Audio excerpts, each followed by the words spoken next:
Bom dia, meu nome é Fernanda Miodownik, eu sou médica do Hospital Universitário Clementino Fraga Filho e médica do Programa de Transplante do Hospital São Francisco e Silvestre. Estou aqui hoje com o professor Mário Pessoa, ele é médico também do Hospital das Clínicas da Faculdade de Medicina da USP, e hoje nós vamos discutir um tema muito interessante e que está muito pulsante, que são as novas terapias e as novas classes terapêuticas para tratar a infecção crônica do vírus B. Queria começar, assim, a gente podia começar falando um pouco qual que é a diferença e quais são essas novas classes de drogas e a forma de ação delas e o que elas estão mudando, né, Claro.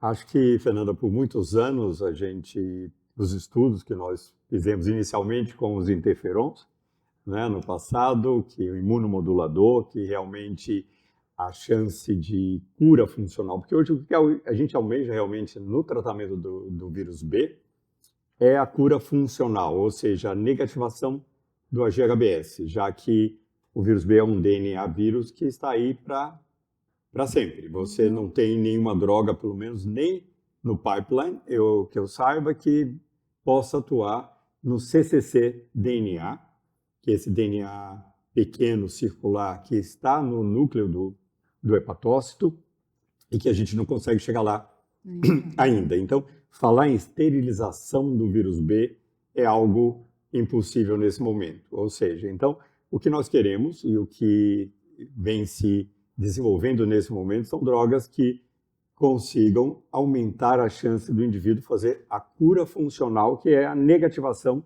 do HBS, independente da formação do anti-HBS, que, aliás, sempre uma pergunta, os residentes estão sempre ali, mas cadê? Não fez o anti-HBS? Então, a gente fica um pouco até ansioso, o paciente negativou o S às vezes, mas não produziu o anti-HBS. Mas não é necessário. Cura funcional é negativação do HBS, independente da formação ou não do anti-HBS. Que a maioria dos tratamentos atuais a gente consegue atingir vários objetivos e que são muito importantes para prevenir progressão de doença, para prevenir CHC. A gente consegue normalização de LT, negativação de carga viral, mas realmente a perda do HBsAg com os análogos, ela é muito rara, assim, em torno de 0,2% ao ano. Ou seja, em 10 anos na sua coorte, você vai ter 2% dos pacientes que vão conseguir, com os antivirais que nós temos acesso hoje, que são os inibidores de polimerase, aí, de realmente os análogos de nucleosídeo ou nucleotídeo, ou seja, o que nós utilizamos hoje no Brasil, o tenofovir, entecavir e o TAF, eles fazem, a chance aí é de 2% em 10 anos de negativação do S. Como você classificaria essas novas drogas? Assim, algumas têm, né? A gente usa mais assim, ação direta, algumas são mais para melhorar a resposta imune.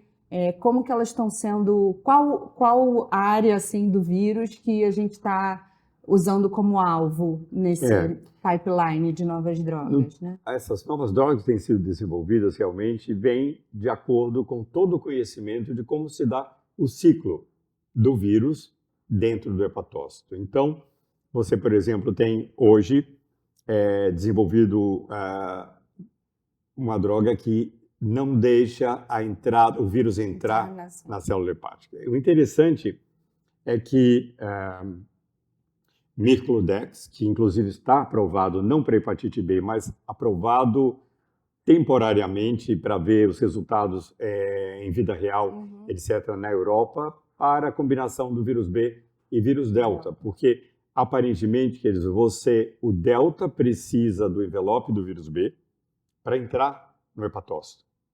E com isso, parece que é a única forma de entrada, e aí ele passa a se replicar. Então, o inibidor de entrada, ele funciona relativamente bem para o Delta, mas não funcionou para o vírus B, porque você tem uma replicação constante no vírus B pelo cccDNA.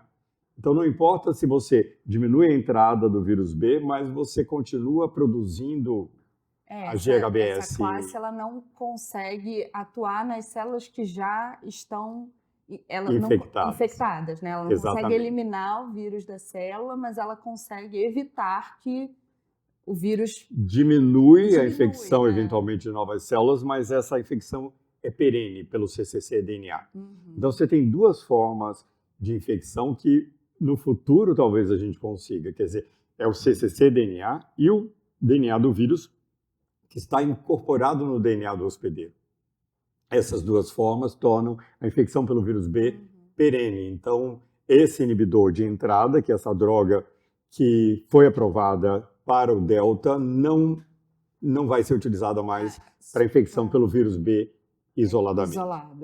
Aí você tem, claro, os inibidores de polimerase, que nós utilizamos, tanto o Entecavir, Tenofovir e o TAF, que eles vão bloquear a replicação viral, ou seja, o HBV-DNA, ele vai diminuir, mas não tem nenhuma ação na produção do HBS.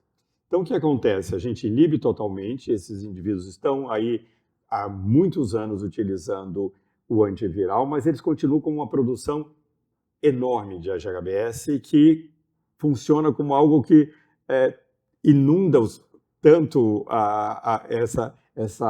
esse número de partículas virais que o nosso sistema imunológico não consegue atuar contra o vírus. Então, fica perene a produção e muito difícil você ter a diminuição do HBS com essas antivirais que nós usamos agora. Então, essas novas moléculas que foram desenvolvidas, elas na verdade, a diminuição, eles vão atuar no RNA viral e na porção do vírus que produz o antígeno S.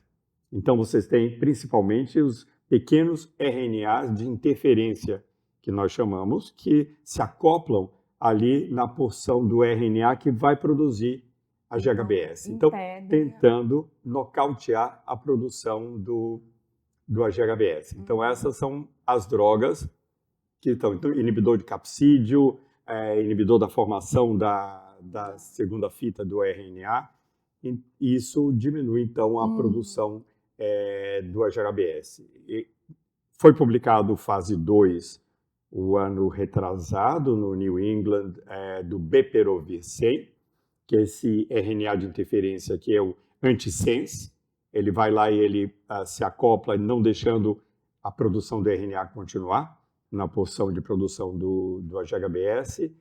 E o que eles viram nesse fase 2 é que indivíduos com uma quantidade muito grande de HBS, isso medido em unidades internacionais, então aqueles pacientes acima de 3.000 no momento basal, né, de iniciado o tratamento, unidades internacionais de HBS, eles não tiveram nenhuma resposta. Ou seja, não funcionou quando a quantidade é muito alta de HBS. Assim, como a hepatite B, né, é uma doença que tem uma história natural e fases, né, que são... O paciente pode ser positivo, negativo. Assim, muitos nos pacientes negativo, essas terapias têm sido também menos... Assim, tem menor impacto na formação do HBS, ou isso ainda não está estabelecido? Não houve diferença de resultado, houve diferença nessa quantificação. Lembrando, por exemplo, que eu recebo, não sei se você também, na sua titulação do HBS, a gente tem aqui no Brasil, na verdade, a gente não consegue quantificar em unidades internacionais. A gente usa um método colorimétrico semi-quantitativo, que eu vi lá 3.000, 4.000, e a gente fica olhando aquela curva de decaimento no paciente tratado, mas quando nós começamos a recrutar os pacientes para o fase 3 do Bepirovirsen 100, em que no fase 3 já se eliminou inicialmente os que tinham acima de 3.000, eu vi que não existia nenhuma correlação no método Architect, que quantifica em unidades internacionais, assim como a gente quantifica o anti-HBS também, em unidades internacionais, nesse método colorimétrico. Então, eu não consigo raciocinar em termos... Às vezes, os residentes perguntam, mas olha aqui, o paciente tinha 6.000, caiu. Quer dizer, eu acho que ao longo de muitos anos, se essa curva vem caindo, talvez existe um fator preditivo aí de negativação, mas a gente tem que medir em unidades internacionais esse HBS. E outra coisa que, assim, né, até pensando em custo, efetividade, eu acho que uma coisa que também tem sido, né, valorizada é o tratamento finito. Mas você acha que, assim, talvez essas novas drogas, por enquanto, né, o que a gente tem de evidência, seriam utilizadas, assim, provavelmente não de forma isolada, né, mas associada a análogo ou associada a interferon, mas seriam de um curso mais... A ideia é ter um certo curso finito no tratamento de hepatite B. Acredito que sim. Então, só para comparar, eu te disse desse fase 2, eles viram que o resultado foi 10% de cura funcional. E nós estamos esperando o fase 3, já acabou. Vai ser apresentado o resultado no ISO esse ano em Barcelona. E nós estamos esperando, eu não sei ainda, apesar de ser investigador do estudo, eu não sei o resultado, mas espera-se que seja em torno de 20%. Eu posso dizer que os meus que eu incluí, metade realmente conseguiram a cura funcional. Eles estão agora no estudo de acompanhamento a longo prazo, porque o estudo terminou com 2 anos, agora a gente colocou esses pacientes no acompanhamento a longo prazo para ver se é persistente essa cura funcional, essa perda do S. Estamos esperando em 20% porque foram excluídos os pacientes acima de 3.000 unidades. Mas você tem toda a razão, quer dizer, o próximo passo, esse estudo agora que nós estamos participando é um estudo de fase 2B, onde eles estão recebendo, e essas drogas elas são todas subcutâneas, injeções subcutâneas semanais por 24 semanas. Então esse novo estudo é um estudo que eles recebem 2 inibidores, 3 drogas diferentes durante o estudo de 1 ano, ou seja, nos primeiros 6 meses, o inibidor de capsídio, outro RNA de interferência juntos por 6 meses, que para no segundo semestre, ou seja, no primeiro semestre eles tomam essas 2. E aí vem depois no segundo semestre o bepirovirsen, que é o antisense RNA, para pegar esses pacientes com o HBS mais baixo. Ou seja, agora a gente não excluiu ninguém, não excluiu mais os que têm só acima de 3.000 unidades, para tentar baixar o nível de HBS e então entrar com o bepirovirsen. Então esse é esse estudo que nós estamos participando agora de fase 2B, um pouco mais difícil, mas assim, as drogas são bem toleradas, graças a Deus, um pouco de efeito no local da injeção, mas o que até atrapalha em termos do placebo, no fim, o estudo é duplo cego, mas a gente sabe que eles fazem uma reação cutânea um pouco, e é como você disse, eu acho que esse vai ser o futuro. Inclusive, eu acho que não está abandonado de toda a possibilidade de a gente voltar com o imunomodulador, né? Em associação. Tendo, eventualmente, naqueles que não responderem completamente, não atingirem a cura funcional, mas que você tem um decaimento desse HBS muito grande, já com bem lembrado aqui que esses pacientes não deixam de usar o NUC. Os primeiros estudos, eles paravam o nucleotídeo e entravam com as novas drogas. Agora, não existe braço sem nucleotídeo. Todos eles estão com HBV-DNA indetectado, com o entecavir ou tenofovir, e a gente entra com essas novas drogas com o intuito como objetivo de nocautear a produção do HBS, do antígeno S.